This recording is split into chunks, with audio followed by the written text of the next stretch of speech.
안녕하세요. 이슈이스타 시간입니다. 내년도 중간선거를 앞두고 민주당의 참패가 예상되고 있는데요. 바이든의 미국 말아먹기, 트럼프 현상이 뚜렷해지는 탓입니다. 이런 가운데 내년도 민주당이 최소한 참패를 면하기 위해 꼭 필요한 민주당 중진들, 그러니까 선거에 나가면 당선이 문제 없으리라고 예상되는 재선 의원들이 줄줄이 사퇴하면서 은퇴하고 싶다는 속내를 털어놓기 시작해서 민주당이 안절부절 못하고 있다는 소식입니다. 우선 노스캐롤라이나주 연방하원의원인 데이비 프라이스와 펜실베니아 연방하원의원 마이크 도일이 2022년 선거에 나가지 않겠다고 선언했습니다. 지난주에도 민주당 중진이며 연방의회 예산심의위원회 의장인 켄터키주 존 야무스 의원도 이번 회기를 끝으로 은퇴하겠다고 발표했는데요. 지금까지 이번 회기를 끝으로 다음 선거 재선에 나서지 않겠다고 선언한 민주당 연방의원 숫자는 총 7명이 됩니다. 여기에 추가로 5명 민주당 의원들은 연방하원의원 선거가 아닌 다른 선거, 예를 들면 주 검찰총장, 주지사 그런 선거에 도전하겠다고 나서는데요. 그야말로 이렇게 많은 민주당 소속 의원들이 다음 선거에서 꼬리를 빼는 일은 전례가 없는 일입니다. 현재 연방하원의회 의석은 총 435석인데요. 공화당이 현재 의석에서 5곳만 늘리면 다수당 지위를 회복합니다. 지난 2018년 선거 패배로 지난 4년 동안 엄청 힘겨웠던 공화당인데요.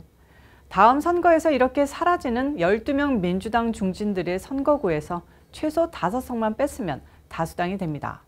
그래서 제일 좋은 것은 법안을 공화당 입맛대로 주무를 수 있다는 점도 있지만 무엇보다도 하원의장 낸시 펠로시 언니가 설치는 꼴을 더 이상 보지 않아도 된다는 점에 있죠. 역사적으로 미국 정계에서 대통령 선거에서 승리한 정당은 다음에 다가오는 중간선거에서 최소 25석을 잃는다는 것이 불문율처럼 전해 내려오고 있습니다.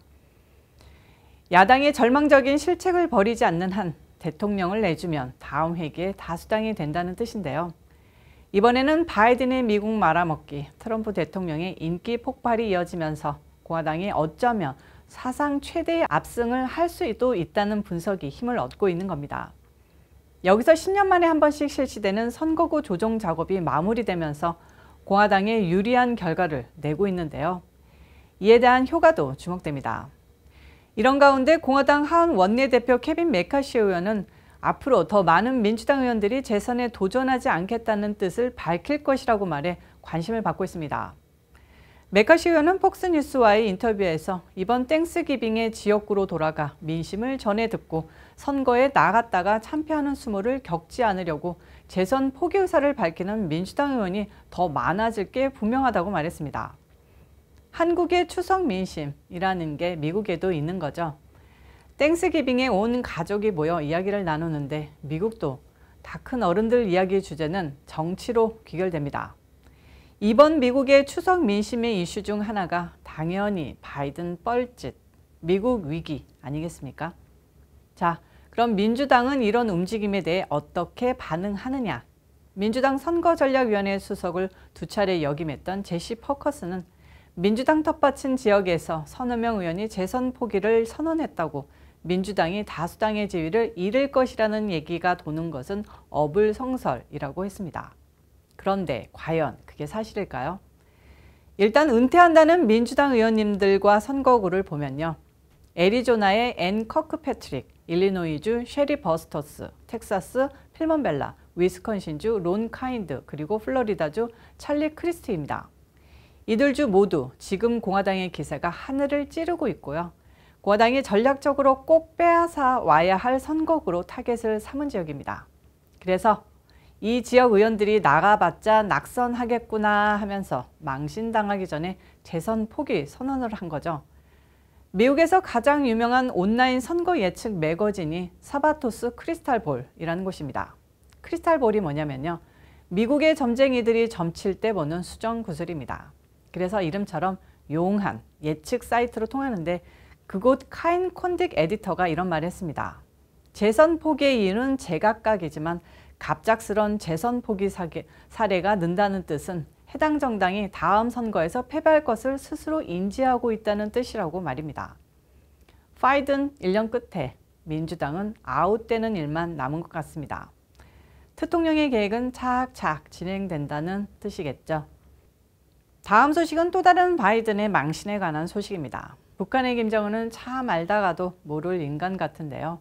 그렇게 문재인이 눈물겹게 신경 써줘도 끝까지 엇나가는 건 왜일까요? 우습게 보는 걸까요? 아니면 청소년의 반항, 뭐 그런 걸까요?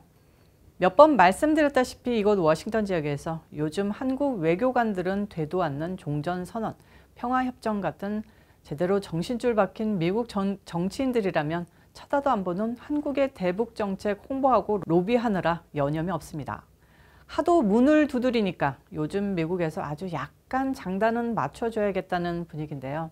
한국계인 성김 미국 국무부 대북 특별대표가 어제 18일 한미 간의 한반도 종전선언 문제를 논의했다면서 이를 계속 논의하길 희망한다는 입장을 밝혔습니다. 언론에 따르면 김 대표는 이날 워싱턴 DC 국무부 청사에서 노규덕 외교부 한반도 평화교섭 본부장과 한미 북핵 수석대표 협의를 가진 뒤 한반도의 완전한 비핵화와 지속적 평화를 위해 한국, 일본과 긴밀히 협력하겠다는 강한 약속을 재확인했다고 밝혔습니다. 원래 협력하겠다는 약속을 재확인했다라는 표현은 그냥 결렬됐다, 아무 성과는 없다라는 뜻의 외교적 수사인 것 아셔야 합니다. 친구한테 돈 꿀라고 할 때 친구가 돈을 빌려주기 위해 협력하겠다는 강력한 약속을 할게 라고 한다면 못 빌려준다는 소리죠. 아무튼 김 대표는 립서비스 차원으로 언론에 우리는 북한의 적대적 의도를 품고 있지 않다며 미국은 전제 조건 없는 만남에 열려 있다고 강조했습니다. 그러면서 유엔 안전보장이사회의 대북 결의안 이행, 북한 주민의 인권 옹호, 일본인 납북자 문제의 조속한 해결을 강조했는데요. 립서비스만 하고 북한에 니네 할 일이나 먼저 해라 라는 소리였습니다. 지금 미국은 극초음속 미사일 공포가 엄습하고 있는 분위기입니다. 50년대 핵 공포가 미국의 완벽한 냉전 승리로 마무리되고 MD 요격 시스템 등으로 거의 줄었는데요. 이제 새로운 공포를 안겨주게 된 무기가 극초음속 미사일입니다. 극초음속 미사일은 음속의 5배 이상 속도로 비행하는 미사일로 상당수 국가가 이를 미래 전쟁의 판도를 바꿀 게임 체인저로 보고 개발에 박차를 가하고 있는데요.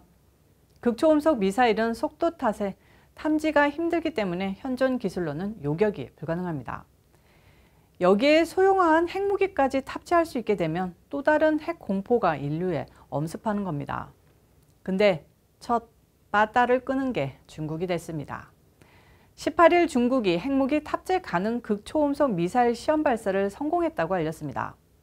바이든 정부의 한마디로 따기를 날린 겁니다.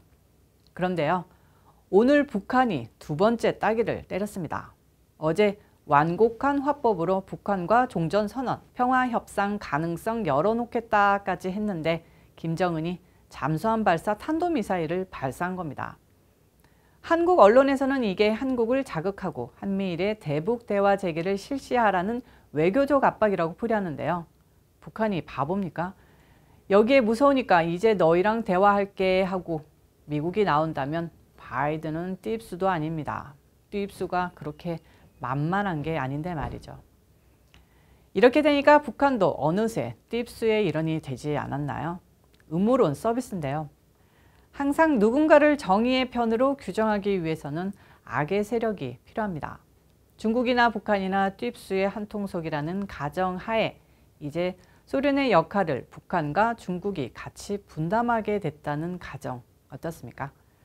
거기다 김정은이나 시진핑 돈이라면 환장합니다. 너희 정권이랑 돈 보장할게. 우리한테 계속 덤벼줘. 그 대신 우리 사이에 결코 전쟁이나 충돌은 없을 거 약속할게. 이런 거래가 있었다면 이게 좀 말이 되는데요. 아무튼 그런 생각이 들었다는 뜻입니다. 오늘 새벽은 어제보다 더 추웠는데요. 모두 일교차 심해지는 요즘 건강 조심하시길 바라고요. 저는 또 새로운 내용으로 다시 돌아오겠습니다.